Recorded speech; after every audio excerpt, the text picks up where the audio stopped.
नमस्कार, मैं राहुल कठेरिया। पिछले कुछ दिनों से हिमाचल प्रदेश में अच्छी खासी कांग्रेस की चलती हुई सरकार को गिराने की साजिश हो रही है, लेकिन इस साजिश को कांग्रेस पार्टी ने फेल कर दिया है। और ये साजिश कौन रच रहा था? भारतीय जनता पार्टी रच रही थी। मोदी जी के इशारे पर यह सारा का सारा खेल खेला जा रहा था। किस प्रकार से राज्यसभा के चुनाव में कांग्रेस पार्टी के 6 विधायकों ने क्रॉस वोटिंग करके भाजपा के प्रत्याशी के पक्ष में वोट किया।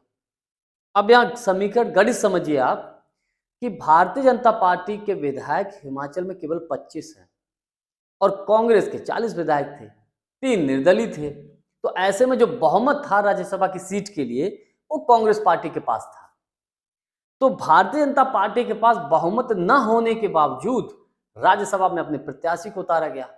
तो इसका मतलब सीधा सीधा सी बात थी कि राज्यसभा के चुनाव में भारतीय जनता पार्टी खरीद फरोख्त या एक तरीके से लोकतंत्र की हत्या करेगी।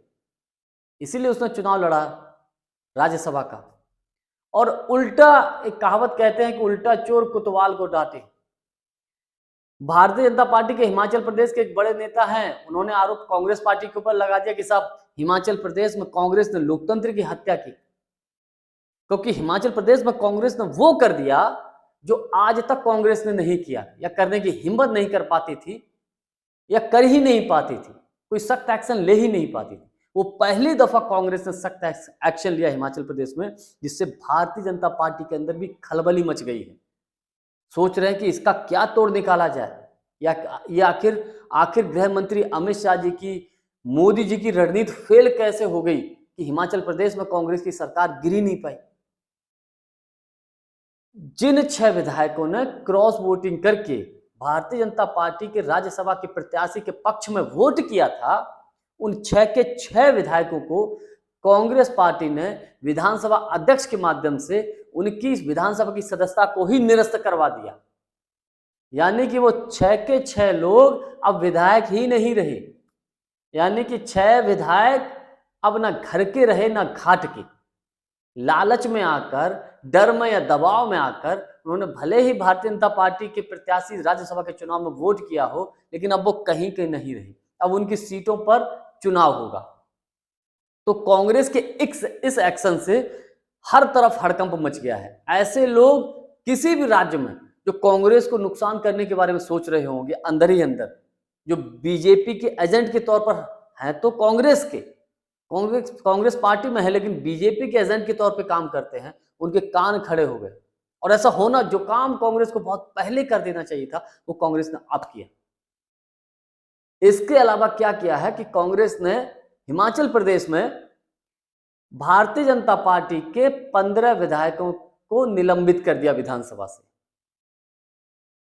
अपने 6 विधायकों की सदस्यता को निरस्त करवा दिया, अलग बात है, लेकिन बीजेपी के 15 विधायकों की सदस्यता को निलंबित कर दिया हिमाचल प्रदेश में। ये उससे भी बड़ी खबर है। इससे तो मोदी जी और गृह मंत्री अमित शाह जी, भारतीय जनता पार्टी बहुत ज्यादा परेशान है। और इसीलिए हिमाचल प्रदेश के भाजपा के नेता कह रहे हैं कि साहब लोकतंत्र की हत्या हुई है। अरे लोकतंत्र की हत्या तो प्रधानमंत्री मोदी जी, गृह मंत्री अमित शाह जी या भारतीय जनता पार्टी के नेता करते हैं। एग्जाम्पल सबसे बड़ा अभी हाल ही में हुआ था कि चंडीगढ़ में किस प्रकार से भाजपा के एक कार्यकर्ता को वहां पर पीठासीन अधिकारी बनाया जाता है, और किस प्रकार से आम आदमी पार्टी और कांग्रेस पार्टी के एक जीते हुए प्रत्याशी को, जो कि जीत रहा था क्लियर तौर पे, उसको हरवा के और भाजपा के प्रत्याशी को जितवा दिया। वो लोकतंत्र की हत्या थी। भारतीय जनता पार्टी कैसे लोकतंत्र की हत्या करती है? उदाहरण के तौर पर जिन राज्यों में विपक्षी पार्टियों की सरकारें होती हैं, तो उन विपक्षी पार्टियों के विधायकों को खरीदो, उनको तोड़ो, उनको ईडी, सीबीआई, इनकम टैक्स के माध्यम से डराइए, धमकाइए और उनकी सरकार को गिराइए, और बीजेपी वहां अपनी सरकार बना लेते। ये लोकतंत्र की हत्या होती है। अभी कुछ हफ्तों पहले किस प्रकार से लोकसभा राज्यसभा से 150 के आसपास सांसदों को निलंबित किया गया था। देश के इतिहास में जो आज तक नहीं हुआ था। पूरी दुनिया में एक साथ इतने सांसद कहीं निलंबित नहीं किए गए थे, वो मोदी जी के इशारे पर हुए हमारे देश में, भारत में। ये लोकतंत्र की हत्या थी।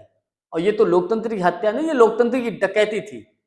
तो भारतीय जनता पार्टी के नेताओं के मुंह से ये शब्द शोभा ही नहीं देता है कि साहब कांग्रेस ने लोकतंत्र की हत्या की है।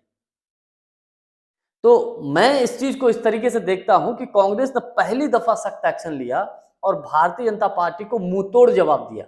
भले ही अपनी पार्टी के विधायकों के ऊपर सख्त एक्शन लिया, अब उससे क्या है कि और लोग सतर्क हो जाएंगे। और ऐसा हुआ कब?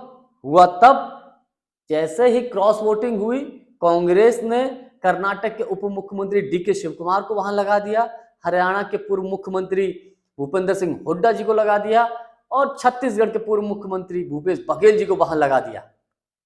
अब उससे क्या हुआ? डीके शिव कुमार तो इन चीजों में बड़े माहिर हैं, उन्होंने क्या एक्शन, सख्त एक्शन ले लिया, सबके सामने है। इससे कांग्रेस के साथ साथ सबसे अधिक हड़कंप तो भारतीय जनता पार्टी के अंदर है और सबसे ज्यादा परेशान तो बेचारे दिन रात रो रहे होंगे वो विधायक जो अब ना तो घर के रहे ना घाट के, क्योंकि उनकी विधायकी भी चली गई क्रॉस वोटिंग करने के चक्कर में।